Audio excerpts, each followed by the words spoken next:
नमस्कार दोस्तों। One stock for 100% return, ये दोस्तों मैंने लिखा तो है, लेकिन जिस स्टॉक की मैं आज चर्चा करने वाला हूँ, अगर आपका विजन एटलीस्ट 3 से 5 साल का हो, बहुत ध्यान से सुनिएगा जो मैं बात कह रहा हूँ।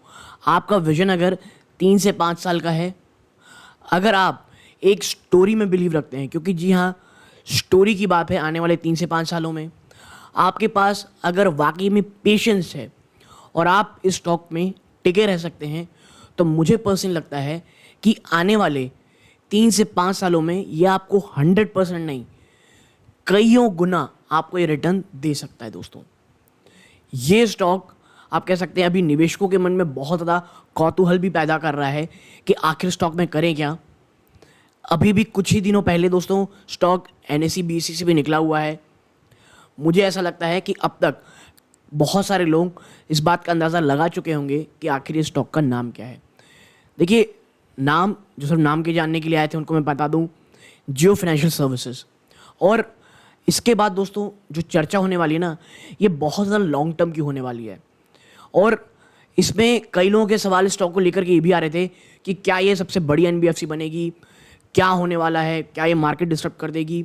ऐसे बहुत सारे सवालों के जवाब इस एक वीडियो में देने वाला हूँ दोस्तों। मैं एक आप सकते हैं कंप्लीट आंसर्स का वीडियो लाने वाला था, ठीक है, लेकिन मुझे लगा एक दो बार लगातार 2 दिन से कंप्लीट आंसर्स के वीडियो आ ही रहे हैं, एक छोटे से बहुत सारे क्वेश्चन जो स्टॉक में आ रहे थे मुझे लेने चाहिए। और दोस्तों एक और आने वाले दिनों में कुछ एक वन स्टॉक फॉर 100% रिटर्न वाले भी एक स्टॉक लाने वाला हूँ, जो मैंने सीरियस इन्वेस्टर ग्रुप मेंबर पे दिया था। स्टॉक एटलीस्ट 40-45% चल चुका है, पेनी स्टॉक है। मैं जब रिकमेंड किया था तो बहुत नीचे था, ठीक है। तो वो कौन सा स्टॉक है मैं आपको कुछ ही दिनों में बताने वाला हूँ, क्योंकि ऑलरेडी अब स्टॉक काफ़ी ज़्यादा चल चुका है। उस समय बहुत ज़्यादा स्ट्रगल कर रहा था। कई निवेशक आप कह सकते हैं उस स्टॉक में कह सकते हैं बात चर्चा तो कर रहे थे, लेकिन निवेश से बच रहे थे। और देखिए वो बहुत ज़्यादा पैनी स्टॉक है करके मैं उसमें सीरियस इन्वेस्टर ग्रुप मेंबर्स में लाया था। और क्योंकि देखिए सिर्फ करना है उसमें निवेश या पंप एंड डंप की स्ट्रैटेजी करनी, ये तो अपन कर नहीं सकते। वहाँ पर जो पूरी टर्न अराउंड स्टोरी है, क्या हो सकता है आने वाले समय में, कैसे समय बिता करके रिटेल निवेशकों के हाथ से पैसे निकाले गए, और क्या अब ये जो इतनी तेज़ी हो चुकी है वहाँ से निकल जाना चाहिए। ऐसे बहुत सारे सवाल के जवाब देने वाला हूँ, ठीक है। तो यदि आप serious investor group member join करना चाहते हैं, ज्वाइन बटन में कर सकते हैं। Free of cost Telegram group भी बना रखा है मैंने, जिसका लिंक डिस्क्रिप्शन बॉक्स में है, आप जाके वहाँ ज्वाइन कर सकते हैं दोस्तों। और मैं ऐसे ही वीडियोस बनाता हूँ, तो प्लीज़ चैनल को ज़रूर सब्सक्राइब कीजिएगा। आप ऐसा करते हैं चैनल की ग्रोथ होती है दोस्तों, बहुत मोटिवेशन मिलता है। और वीडियो को लाइक कीजिएगा। अब भाई वापस आते हैं और चर्चा अपनी आगे बढ़ाते हैं जियो फाइनेंशियल में। देखिए सबसे पहली चीज़, 1.6 लाख करोड़ की इसकी मार्केट कैप है करंटली, ठीक है। और आप देखेंगे तो अभी से ये इंडिया की सेकंड सबसे बड़ी एनबीएफसी कंपनी बन गई है, ठीक है। अब यहाँ से दो तरह के लोग हैं। एक पूरी तरह से यूफोरिया बना हुआ है कि भाई खरीदो खरीदो खरीदो, यहाँ से बहुत शानदार रैली होगी। देखिए मेरे हिसाब से पहले डिस्क्लोजर दे दूं कि मेरी या मेरी फैमिली मेम्बर के दोस्तों इसमें इन्वेस्टमेंट हो सकती है। स्टॉक जब 202-203 के आसपास आया था, मैंने नेक्स्ट चंक ऑफ इन्वेस्टमेंट की थी। जी हाँ, रिलायंस में मेरी इन्वेस्टमेंट है, तो उसके जो स्टॉक्स मिले थे। और एक नेक्स्ट चंक ऑफ इन्वेस्टमेंट मैंने की थी जब स्टॉक 202 के आसपास आया था, ठीक है। तो ये चीज़ें मेरी तरफ डिस्क्लोजर हो गई। और कोई बाइंग और सेलिंग की रिकमेंडेशन नहीं है दोस्तों। कोई भी खरीदारी करें, वित्तीय सलाहकार सलाह लें। देखिए 1.6 लाख करोड़ की इसकी मार्केट कैप है, जिसमें से लगभग 1 लाख करोड़ और उससे थोड़े से ज़्यादा के देखेंगे तो 6.1% के रिलायंस इंडस्ट्रीज़ के शेयर हैं इसके पास दोस्तों। प्लस लगभग आप कह सकते हैं कंपनी के पास 20,000 करोड़ 20,000 करोड़ के आसपास का लिक्विड एसेट है, ठीक है। तो ये तमाम चीज़ें हैं। और उसके बाद से जब रैली हो चुकी है, उसके कारण स्टॉक 1.6 लाख करोड़ रुपीज़ के आसपास का मार्केट कैप है। इसके कंपैरिजन में अगर आपको मैं बजाज फाइनेंस बताऊं तो लगभग 4.49 लाख करोड़ के आसपास उसका मार्केट कैप है। इट्स ह्यूज, ठीक है। तो अभी वहाँ पर आने में बहुत समय लगेगा, बट द बिगर क्वेश्चन इस आगे कैसे ट्रेड करना है। देखिए आप एक बात समझनी होगी, अभी तो आप भूल जाइए कंपैरिजन करना है। जो लोग कंपेयर कर रहे हैं ना कि यहाँ से क्या ये दुनिया का दूसरा आप कह सकते हैं इंडिया का सबसे बड़ा एनबीएफसी बन जाएगा, बजाज फाइनेंस को पीछे कर देगा। देखिए बी रियलिस्टिक, बजाज फाइनेंस आज का नहीं है, वो पिछले कई सालों से लगातार बिजनेस कर रहा है, ठीक है। और आप एक बात और समझ लें, बजाज फाइनेंस ने अपना लोहा मनवाया है दोस्तों। मैं ये बात नहीं कर रहा वो कस्टमर के साथ कैसे ट्रीट करते हैं, क्या होता है, it's another thing. Purely business term में अगर मैं बात करूं आपके साथ, बजाज फाइनेंस ने बुरे से बुरे वक्त में भी धंधा किया है। उसने बहुत सारे फाइनेंशियल क्राइसिस को देखा है, और सबसे पास वाला जो आया था दोस्तों, आपको पता होगा, कोविड का, उससे भी उभर के आया है। तो एक well tested, time tested company है जिसकी मैनेजमेंट शानदार है, जिसे पता है उसका ग्राहक क्या है। रिटेल में जिस प्रकार की पहुंच बजाज फाइनेंस की है, अगर आप ये कह रहे हैं कि मुझे जियो फाइनेंस क्या वहाँ तक पहुँचेगा, जियो फाइनेंस को भी बहुत समय लगने वाला है। अभी उसने कुछ शुरुआत ही नहीं की है, ठीक है। तो जो ये कंपैरिजन कर रहे हैं, प्लीज़ ये चीज़ ध्यान में रखिए कि शायद जियो फाइनेंस बिल्कुल वहाँ पहुँचे, लेकिन उसमें समय लगेगा। उस समय तक पहुँचने में बहुत ज़्यादा टर्मोइल्स आएंगे, बहुत ज़्यादा उतार चढ़ाव आएंगे, ठीक है। तो ये जो सवाल है ना आपका कि क्या बनेगा, ये बहुत आसान नहीं दोस्तों। जियो फाइनेंस को आने वाले काफ़ी समय में चीज़ें जो हैं वो प्रूव करनी पड़ेंगी, ठीक है।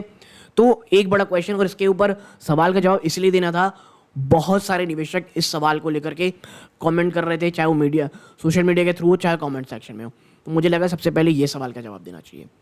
सेकंड चीज़ क्या है, वे अहेड क्या है यहाँ से स्टॉक का। देखिए मैं आपको एक चीज़ समझा दूँ, जियो फाइनेंशियल सर्विसेज में आने वाले कम से कम 5 से 10 सालों में निवेश करने का मौका बहुत ऐसी कम कंपनियां देती हैं। आप ऐसा कोई ऐसी कम कंपनी आती हैं जिसमें आने वाले 5 से 10 साल का विजन रख करके धीरे धीरे खरीदारी करनी रहनी चाहिए। तो जियो फाइनेंशियल सर्विस मुझे लगता है उन्हीं में से एक कंपनी है। कंपनी बहुत ज़्यादा क्लियर है, हर एक फाइनेंशियल सर्विस के बिजनेस पे जाने वाली है।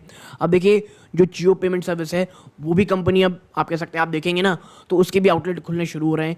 तो जियो फाइनेंशियल्स के अंदर तमाम अलग अलग बिजनेस कंपनी आने वाली है।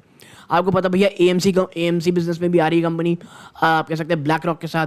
और ब्लैक रॉक के पास जो सॉफ्टवेयर है अलीबाबा, आपको पता है वो कितना ज़्यादा स्ट्रॉन्ग है। उसके खैर वो वीडियो कुछ और है, लेकिन हाँ ब्लैक रॉक के साथ एएमसी में आ रही है। प्लस ब्रोकरेज बिजनेस में भी शायद आ सकती है कंपनी। रिटेल लेंडिंग में भी आने वाली है दोस्तों कंपनी, यानी आप कह सकते हैं नॉन बैंकिंग जितने भी फाइनेंस हैं, प्लस जो स्टॉक मार्केट के रिलेटेड बिजनेस है, सर्विसेज हैं, उसमें भी लगभग सभी बिजनेस में कंपनी आने वाली है। ओवरऑल फाइनेंशियल सर्विसेज में आप एक और चीज़ समझनी पड़ेगी, कंपनी ने टीम बहुत अच्छी तैयार कर रखी है। देखिए, और एक टीम कितनी ज़्यादा इंपॉर्टेंट है आपको पता होगा अगर आपने आईडीएफसी फर्स्ट बैंक खरीदा हुआ था दोस्तों। आप कह सकते हैं वैद्यनाथन साहब ने जिस प्रकार से आईडीएफसी फर्स्ट बैंक का टर्न अराउंड किया है, इट्स फिनोमिनल। लेकिन आपको ये भी याद रखना पड़ेगा बीच बीच में कितने ज़्यादा टर्मोल आए आईडीएफसी फर्स्ट बैंक के लिए, कितने ज़्यादा सवाल उठाए गए, उसका कंपेरिजन सीधा एचडीएफसी बैंक से कर लिया जाता था, मुझे याद है, ठीक है। तो ऐसी बहुत सारी चीज़ें अभी इसके साथ भी होगी। लेकिन जैसा कि वहाँ मैनेजमेंट अच्छी थी, यहाँ पर भी आईसीआईसी बैंक के वेटरन हैं केवी कामत साहब, और भी बहुत सारी ऐसी टीमें हैं जो वाकई में मिरेकल कर सकती है दोस्तों। तो ये चीज़ अपने ध्यान में ज़रूर रखिएगा दोस्तों, ठीक है। और एज अ इन्वेस्टर इस कंपनी को सोचिए, ठीक है। आने वाले 2 से 3 साल एटलीस्ट तो इस कंपनी को केवल आप सकते हैं एक बेस बनाने में लगेगा। जी हाँ, आने वाले 2 से 3 साल में कंपनी सिर्फ बेस बनाएगी। मुझे ऐसा लगता है जो ओरिजिनल जो असर है, जो बहुत ज़्यादा पॉजिटिव असर है, ये आने वाले 5 सालों में इनके, मैं हर एक बिजनेस को कह रहा हूँ, मैं सिर्फ ये नहीं कह रहा कि रिटेल लेंडिंग में ही सिर्फ नहीं, मैं हर एक बिजनेस की बात कर रहा हूँ। क्योंकि 3 से 5 साल में कंपनी ये समझ पाएगी कि कौन सा इनका वो बिजनेस है जो इनको बहुत बहुत ज़्यादा बेनिफिट दे रहा है, बहुत ज़्यादा आप कह सकते हैं फ़ायदेमंद है बिजनेस में। और देखिए यही कारण है कि एलआईसी ने इसमें अपना स्टेक बढ़ाया है, ठीक है। कंपनी ने आप कह सकते हैं जामनगर यूटिलिटीज़ के थ्रू, प्रमोटर ने भी अपना आप कह सकते हैं जो रिलायंस इंडस्ट्रीज़ की आप कह सकते हैं प्रमोटर ग्रुप है जामनगर यूटिलिटीज़, उसके थ्रू भी कंपनी ने अपनी हिस्सेदारी बढ़ाई है लगभग 208 से 2011 के 211 रुपये के बीच में, एवरेज बीच में। तो आप समझिए कि ये चीज़ें पॉजिटिव हैं, लेकिन विजन लंबा रखिएगा। बीच बीच में आप देखेंगे कंपनी के पास शायद बहुत ज़्यादा टर्मोइल्स भी आते हुए आपको दिखाई दे बिजनेस में, ठीक है। क्योंकि आने वाला समय दोस्तों भारत की इकोनॉमी के लिए बहुत शानदार है। और आपको मैं बता दूं, सिर्फ आप कह सकते हैं एनबीएफसी, एक जियो फाइनेंशियल सर्विस जैसी एनबीएफसी आने के कारण तमाम एनबीएफसी ख़त्म नहीं हो जाएंगी। भारत को अगर 5 ट्रिलियन 10 ट्रिलियन इकोनॉमी बनना है, हमें बहुत सारे एनबीएफसी चाहिए। और यही काम को देखते दोस्तों आने वाले समय आप देखेंगे एनबीएफसी की बाढ़ आने वाली है। जी हाँ, मैं आपको बता रहा हूँ, ऑलरेडी बहुत ज़्यादा बिजनेस है एनबीएफसी में दोस्तों। तो ये चीज़ आप प्लीज़ ध्यान में रखिएगा। ऐसा मत सोचिएगा मैं सिर्फ एनबीएफसी की बात कर रहा हूँ कि इनके आते ही एनबीएफसी कंपनियां खत्म हो जाएंगी, बिल्कुल ऐसा नहीं होने वाला है। और एक और चीज़ दोस्तों कि जियो फाइनेंशियल सर्विसेज दोस्तों, इसे प्लीज़ आप ना लॉन्ग टर्म के लिए सोचें।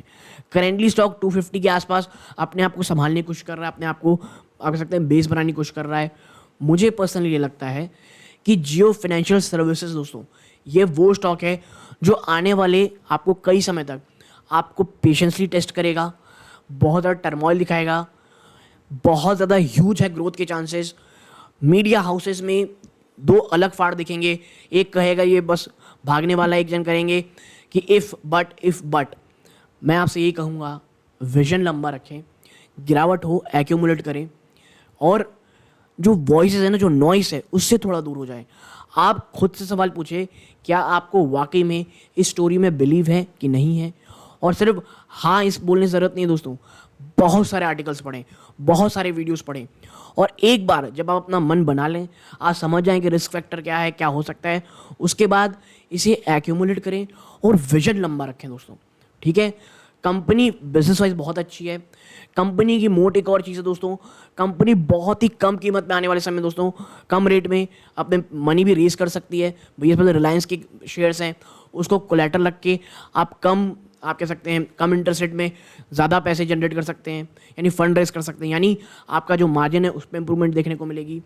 तो आप समझिए कंपनी के पास काफ़ी अच्छा फंड है जिसका वो यूज़ कर सकती है। कंपनी के पास काफ़ी अच्छी टीम है जो आने वाले समय में बहुत ज़्यादा ग्रोथ प्रोस्पेक्टस रख सकती है। कंपनी ने बहुत शानदार, बहुत बड़ी बड़ी कंपनी से टाई अप कर रखा है जिन्हें फाइनेंशियल सर्विसेज की बहुत शानदार जानकारी है, जो आने वाले समय में एक बहुत बहुत बड़ा रिवाइवल इस बिज़नेस में ला सकते हैं।